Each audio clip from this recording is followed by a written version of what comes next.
다음은 박준식 기자와 함께하겠습니다. 시간 선택제 일자리에 대한 내용도 나왔죠?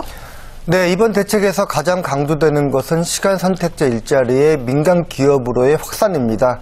지난해부터 정부 기관들은 이 공공 재정을 투입을 해서 이 시간 선택 일자리를 많이 만들고 있는데 이거 가지고는 부족하다. 민간에서 더 많은 일자리를 만드는 것이 중요하다는 판단에 기인한 것으로 보입니다. 특히 여성과 청년, 중장년이라는 이 계층별로 맞춤형 시간 선택제 일자리를 만드는데 상당히 주력하겠다고 했습니다. 근데 이 계층별로 이렇게 이 타겟을 잡은 것은 이 계층별로 생애 주기별 어떤 특성이 다르기 때문입니다. 예를 들면은 여성 같은 경우에는 육아휴직 같은 부분이 걸려 있고요.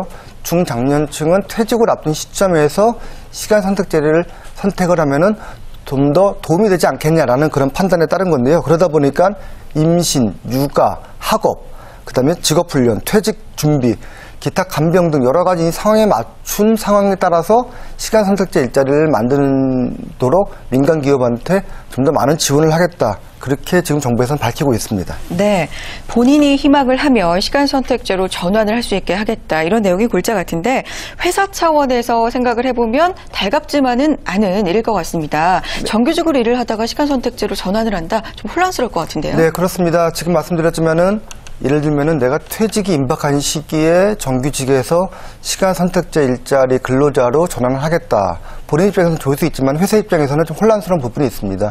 급여 문제도 있고요.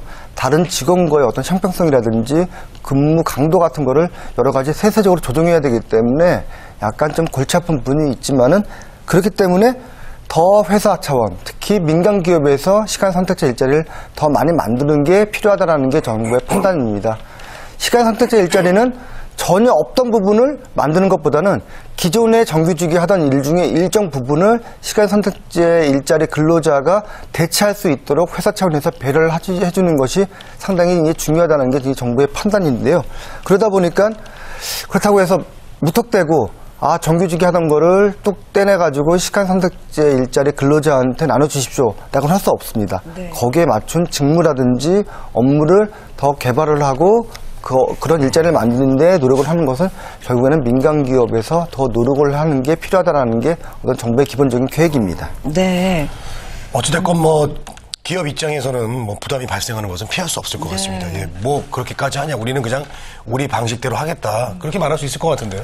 예, 대부분의 기업들이 지금 박재건 앵커가 얘기했던 딱 그 심정입니다. 예. 귀찮게 정규직 시간 선택제 일자리 여러 가지 만들어가지고 다시 전환했다가 또 시간 선택제 일자리 근로자를 일하다가 또 일정 부분 자기 조건이 괜찮아지면은 다시 정규직으로 전환을 하고 상당히 이게 복잡한 문제가 발생을 합니다. 귀찮죠.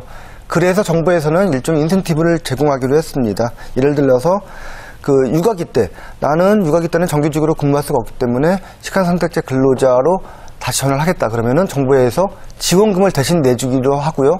또는 퇴직을 앞둔 근로자가 나는 퇴직을 위해서 내가 전직을 위해서 시간이 필요하다. 그래서 시간 선택제 근로자로 내가 전환을 하겠다. 그러면은 여기에 대해서 지원금을 주기로 했습니다. 이런 식으로 시간 선택제 근로자로 전환되는 근로자가 발생했었을 때 기업의 부담이 아니고 정부에서 관련된 여러 가지 비용들을 일체 부담하기로 정부에서는 기본 방침을 세워뒀습니다. 네, 그렇군요. 기업이 부담을 느끼지 않을 수 있도록 대책이 나왔다 말씀해 주셨는데 그럼에도 불구하고 직원들 입장에서는 사실 눈치가 좀 보일 수밖에 없는 부분이 있습니다. 사실 법으로 정해놓은 부분이라고 해도 연월차 휴가나 육아휴직 다 쓰는 근로자가 좀 드물잖아요.